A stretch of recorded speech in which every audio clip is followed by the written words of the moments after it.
స్తోత్రం కలుగునుగాక. ఎంత గంభీరంగా మనం ఆరాధన చేసి ఉంటున్నాము. అదే రీతిగా దేవుడు ఈరోజు మనకు ఏం మాట్లాడబోతా ఉంటున్నారనే ఒక విషయాన్ని మనం చూసుకుందాం, ధ్యానిస్తున్నాం. అంతకుముందు మనం అందరము తలలు వంచినట్లయితే ప్రార్థించుకుందాం.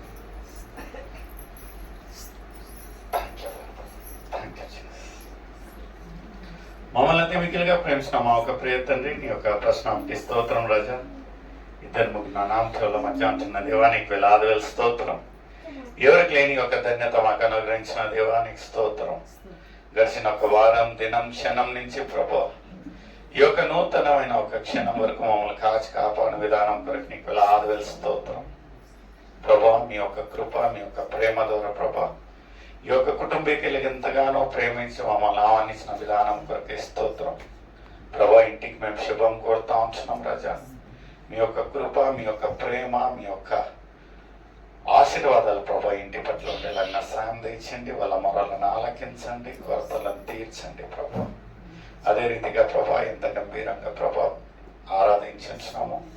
మీరు మా యొక్క సన్నిధిలో ఉంటున్నారు ప్రభా. ప్రభా మీ యొక్క ప్రసన్నతను మేము అనుభవిస్తూ ఉంటున్నాం రాజా. ప్రభా మీ యొక్క కృప, మీ యొక్క ప్రేమ ద్వారా ప్రభా ఇంతవరకు నడిపించిన విధానం కొరకే స్తోత్రం ప్రభా. వాక్య సందేశంలో వెళ్తుండగా ఈ యొక్క యోగ్యత లేని వాణ్ణి ప్రభా ఆయనను ప్రభా ఎన్నుకున్న విధానం కొరకు నీకు వేలాది వేల స్తోత్రం. మీ యొక్క కృప, మీ యొక్క ప్రేమ ద్వారా కాచి కాపాడతారంటూ సకల మహిమ మీకే చెందేలాగన యేసయ్య పరిశుద్ధ నామం అడివేస్తున్నాను తండ్రి. ఆమేన్, ఆమేన్, హల్లెలూయా. దేవునికి స్తోత్రం కలుగును గాక. నిజంగా సుమారు రోజుల తర్వాత అక్క గారి గృహంలో మనం కలుస్తూ ఉంటున్నాము. దేవుని యొక్క కృప, దేవుని యొక్క ప్రేమ, దేవుని యొక్క ప్రణాళిక ఏమైంటున్నదో అదే రీతిగా ఈ యొక్క మన ఒక ధ్యానంలో దేవుడు ఎన్నోసారి మనకు అనిపిస్తుంది దేవుని ఒక ప్రణాళిక, దేవుని యొక్క ఉద్దేశము ఏముంటున్నది మన పట్ల, మన ఒక కుటుంబం పట్ల. ఎందుకంటే ఎప్పటికీ చూసినట్లయితే సంతోషము, దుఃఖము, వేదన, రోదన, శోధన అన్నీ మనిషికి వస్తాయండి. అదేంటంటే క్రమేణంగా కాలము గడిచే కొద్దీ అంతా ఒట్టి సుఖంగా ఉంటే మనం దేవుణ్ణి మర్చిపోతాం కదా. ఎక్కువ దుఃఖంగా ఉంటే మనం దేవుణ్ణి సనుగుతాం. అందుకనే దేవుడు ఏమంటాడు ఏంటంటే ఎక్కువగా యా కాలానికి ఏంది అనేది దేవుడు నిర్ణయించుంటున్నాడు ముందుగానే. ఇప్పుడు ఈ రోజుకు కాదండి దేవుడు మనల్ని ఎన్నుకున్నది. దేవుడు మనల్ని ఎప్పుడు ఎన్నుకున్నాడంటే ఈ యొక్క భూదీగములు పునాదులు వెయ్యకన మునిపే నేను ఎవరో నీవు ఎవరో దేవునికి బాహాటంగా తెలుసు. మన యొక్క జీవితాలలో ఎప్పుడు ఏమి జరగాలనేది అది దేవుని యొక్క నిర్ణయము. ఏది ఏం చేసినానో మనం ఎంత ప్రయాసపడినానో లోకరీతిగా కనిపిస్తుందేమో కానీ దేవుని చిత్తము ఏమి ఎలా ఉంటున్నదో యా కాలానికి ఏం జరగనో దేవుడు ముందుగానే నిర్ణయించుంటున్నాడు.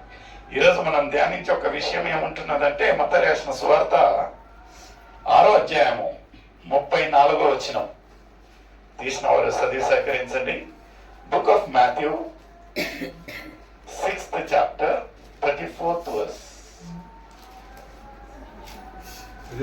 రేపటిని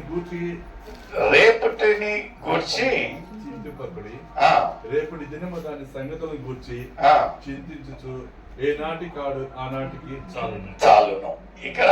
ఇక్కడ మనం కూర్చున్నాం అనుకోండి, మనం ఎక్కువ మాట్లాడేది తాత్కాలికంగా ప్రస్తుతం ఉండే ఒక విషయాల గురించి కాదు. అక్కగారు రాగానే అక్క ఏ నిమిత్తంగా ప్రేయర్ పెట్టారంటే ఆమె చెప్పిన ఫస్ట్ మాట ఏంటంటే రేపటి రోజున వాళ్ళ ఒక కోడలు వాళ్ళ ఇంటికి డెలివరీకి వెళ్తా ఉంది కదా. చూడండి, ఈ రోజుకు రేపుకు మధ్యలో ఏముంటున్నదండి, ఒక రాత్రి ఉంటున్నది. దేవుడు కార్యాలు ఎలా ఉంటున్నాయంటే మనం ఎప్పటికీ మన ఆలోచన ఎప్పటిది, రేపటిదే. అయితే మనము తెలుసుకోవాల్సిన విషయం ఏముంటున్నదంటే రేపు అనేది మనది కాదు, అది దైవ నిర్ణయం. దేవుడు రేపు వరకు మనల్ని సజీవంగా ఉంచినట్లయితే దేవుని స్తుతిద్దాం. హల్లెలూయా. ఇక్కడ ఇంకా ఎంత చక్కగా లేఖనాలు ఏమంటా ఉంటున్నాయంటే, రేపటి గురించి మీరు మనం చింతిస్తూ ఉంటున్నాం. ఎవరన్నా రేపటి గురించి సంతోషించే వారు ఎవరన్నా ఉన్నారండి? లేదు. ఎప్పటికీ చింతనే. ఉదయం ఏం నాస్తా చేయాలా అనే కాడి నుంచి మొదలు పెట్టుకొని రేపు రాత్రి ముగించేంత వరకు అన్ని చింతలే. దేవుడు బాధపడతా ఉంటున్నాడు. దేవుడు ఏమంటా ఉంటున్నాడంటే, సమస్తము మా భారము మోయుచున్న జనులారా నా యొద్దకు రండి. అంటే మనము మన బతుకంతా చింతలలోనే అండి. కొన్ని మంది ఎంత చక్కగా మనము ఇప్పుడు దైవికంగా ఉండే ఒక ఛానళ్లలో మనం చూసినట్లయితే వచ్చే సంవత్సరము వర్తమానాల గాస్పెల్ మీటింగ్స్ లో డేట్స్ ఎప్పుడే అనౌన్స్ చేస్తారు. దేవునికి స్తోత్రం కలుగును కాక. ఎంత ఖచ్చితంగా ఏంటంటే ఒక నిరీక్షణ. దేవుని యొక్క కార్యము, దేవుని యొక్క సేవ చేసేదానికి దేవుడు మనకు అనుగ్రహించే ఒక బలము, నూతనమైన ఒక బలము, విశేషమైన ఒక జ్ఞానాన్ని దేవుడు ఆ కాలానికి ప్రసాదిస్తాడంట. ఎంత సంతోషం కదా. నూతనంగా అంట, విశేషమైన special knowledge God is going to provide to us. ఎంత చక్కగా చూడండి. అయితే మనం ఎలా ఉంటున్నదంటే, ఎంత చక్కటి మాట. ఈ యొక్క మాట ఏమంటున్నదంటే, రేపటి గురించి మీరు చింతించకూడదు. ఎందుకంటే రేపటిది రేపు, ఈరోజుది ఈరోజు. కొన్ని మంది నెక్స్ట్ ఇక్కడి నుంచి వెళ్ళిన తర్వాత ఇంకా చింతిస్తూ ఉంటారు. ఎన్ని గంటలు కల్పిస్తారో, ఇంటికి ఎన్ని గంటలు పోతామో, వంటలు చేయాలా, చపాతీలు చేయాలా, దానికి కూరలు చేయాలా, ఎన్ని గంటలు పనుకుంటామో కదా. చింత చింత చింత మన జీవితాలు ఇంకా అంతా. అయితే మనం చింతించి ఏమైనా చేయగలమండి? ఏమైనా చేయగలమా చెప్పండి? ఏం చేయలేము. ఎందుకంటే అది దైవ నిర్ణయం. దేవుడు ముందుగానే ఒక వెంట్రుక, మన ఒక తలలో ఉండే ఒక వెంట్రుక రాలాలన్నా, ఒక గడ్డి పూస కదలాలన్నా ఎవరిదంట? ఎంత సూక్ష్మంగా చూడండి, ఎంత సూక్ష్మంగా. ఒక్కొక్కసారి మన పైన ఒక విచిత్రమైన ఒక ఆలోచన. అంటే ఎందుకు ఇంత పాకులాడుతూ ఉంటున్నాము, ఎందుకు ఇంత చింతిస్తూ ఉంటున్నాము? ఎందుకంటే దేవుడు మనము ముదిము ప్రాయం వరకు దేవుడు మనల్ని ఎత్తుకొని నడుస్తాడంట. మామూలుగా ముదుము వచ్చేంత వరకు మనమైన పిల్లలను కొంచెం ఒక వయసు వచ్చిన తర్వాత చేయబట్టుకొని ఈడ్చుకోబోతా ఉంటాం. గాడిదంతా అయినా నిన్నుగా ఎత్తుకొని పోతారని కదా.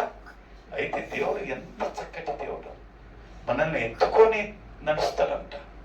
ఎంత చక్కటి మాట చూడండి, ఎంత చక్కటి మాట. అంటే దేవుడు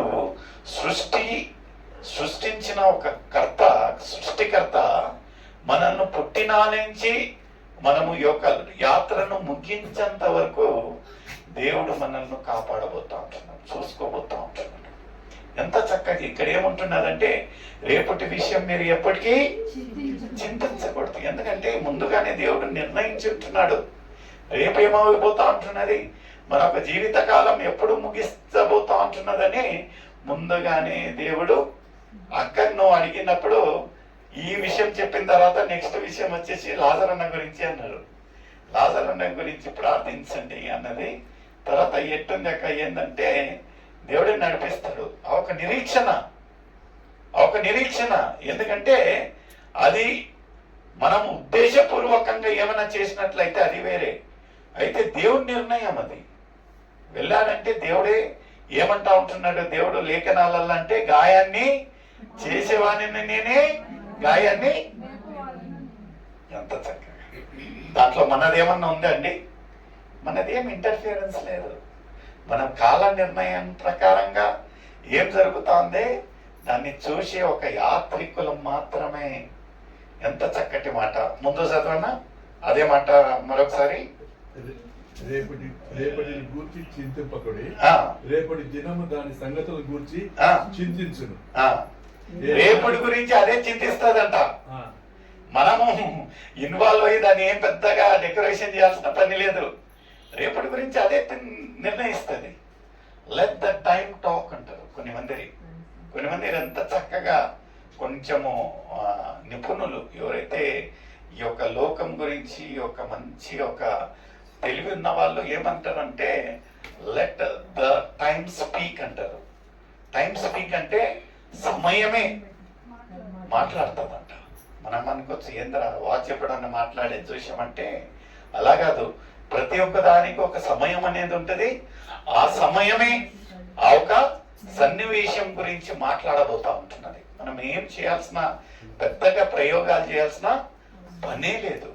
ఇక్కడ ఒక ఏమంటా ఉంటున్నదంటే రేపటి గురించి అదే నిర్ణయిస్తుంది, అదే చింతిస్తుంది. మనము దాని గురించి చింతడాల్సిన పనే లేదు. ముందు చదువునా ఏ నాటి కీడు ఆ నాటికి చాలు. ఆ రోజే రేపటిది ఏమైనా జరగాలని అంటే మనం ఏమన్నా ఆప